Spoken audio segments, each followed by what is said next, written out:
3 points on the road for FC Telford United today. They've won 2-1 away at Bradford Park Avenue in Vanarama National League North, and manager Gavin Cowan joins me as usual. Gavin, I imagine that's a pretty satisfying result, particularly as you had to play for quite a lot of the second half with a man down. Yeah, really good. With our already depleted squad, obviously we put in a phenomenal performance in the first half, and we were well in control. Probably should have been a few goals better off, and then unfortunately Jack Byrne just before the second half came to an end. He just passed the ball off and felt his hamstring, so it's another injury to the list. So yeah, very dominant first half, and in second half, like I say, we've had to just sort of change around a little bit and bring Jordan on and try and keep the same shape, but ultimately it's show a little bit of indiscipline, getting a man sent off there towards at the start of the second half, and yeah, it was backs to the wall somewhat. Sure, I mean, obviously, with, I say, losing Jack and then with Andy Bond having to go off as well, it leaves you a little bit light in midfield as well. But, everybody dug in, and there was a certain amount of rolling sleeves up and getting the job done. Yeah, we were light from the start. I think supporters have got to appreciate, and people have got to appreciate that, we've got some significant injuries going on, and we're not just talking about young lads, we're talking about big players for our football club. So, that's another one added. 5 first team players who are now out injured, and then obviously we're going to have Bonding now suspended. So look, we're up against it at the moment. We just want to try and stick together as much as possible, and don't get too excited over a win. I didn't get too down on Tuesday. I thought the performance, contrary to what was said, I thought the performance looking back on it was quite good. I don't think we got enough numbers in the box to score goals.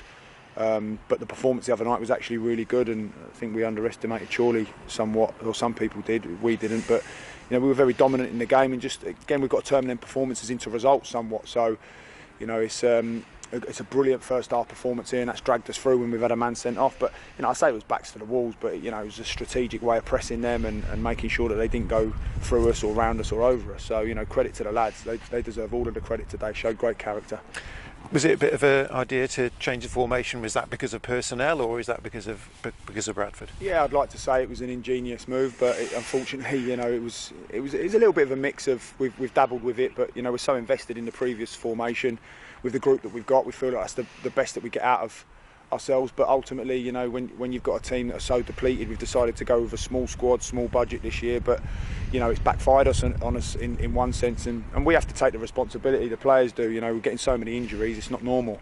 We're talking about big players, big injuries. We have to take responsibility for our cool downs, our warm ups, and how we're recovering. And we're very diligent around that. Myself and Aaron put on a really stringent itinerary, if you like, around that. So players have to take responsibility, and I've just said that to him there. We're picking up far too many injuries, and that's as much as sometimes you'll say that you can't help that, you are in control of your own body. So I'm disappointed with that at the moment, and maybe we need to be a bit more ruthless with the players around that sort of thing, even though I thought we already were. But like I say, it's a depleted squad, and it's, it makes the win today even better. And the performance first half was excellent. So to answer your question, no, the formation switch wasn't genius, as it were. Taking Jack Byrne off at half time wasn't genius. He's got injured. The performance second half wasn't genius, because we had a man sent off. So for the people that want me to sort of say that I'm not a genius, there it is. It speaks a lot for the character's side, though, that under those circumstances they've still come through, and it's not an easy place to come.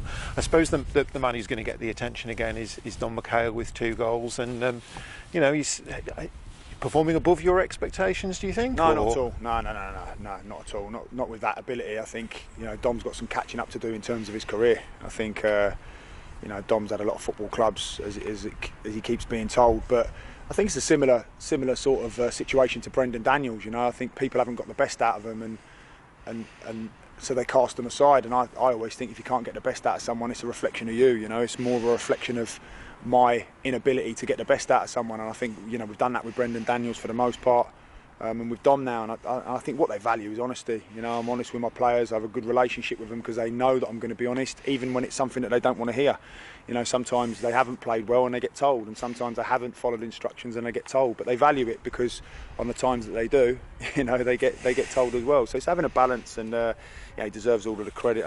He's sort of coming of age with the birth of his daughter, and obviously now getting a bit of a run in the team. But there's a lot I'm pleased with him with at the moment, but I think the biggest thing I'm pleased with is this luxury player that you know, can't do anything out of possession, has played really 70 minutes today injured, you know, and not wanted to come off and wanted to do a job for the team and really dig in and you know, he's showing his full potential at the moment, and I want to keep helping him do that. That's great. And of course, no midweek fixture this week, so Guiseley away, home next week. So yeah, just I guess something of a recuperation week and looking ahead. Yeah, you could say recuperation. Yeah, it'll be like a hospital ward at our training ground at Lilleshall. So there's a lot of players hurting. Zach Lilly again got injured on Tuesday night, didn't train Thursday. Has had pins and needles in his leg. Put in an awesome performance today, I thought. You know, we converted him to a centre half 3 seasons ago, and he's starting to click with him. And again, consistency will be the big thing with him, but everything's there. But yeah, they showed massive character to come through it, and they deserve to have a down week, ready to go again. Because I don't want to be this roller coaster team. You know, I want us to be this consistent team that can pick up points every week, as opposed to win, lose. Like, you know, I won't be getting too excited after today's win because I'm focused on the next game already. So, but equally, I don't get too down when we lose. You know, we are 4th in the table. Regardless of games, I'm sure the pessimists will be saying that everybody's got games in hand, but we've got points on the board, and you know, we're playing all of our games. There's going to be a time when people are playing catch up and having a lot of games in weeks. So if we can get through this period, you know, I'm really hopeful that it can be good for us. But let's take each game as it comes, as they say. Okay, that's great. Thanks for your time, Gavin. Thanks, mate. Cheers. Thanks, Katie.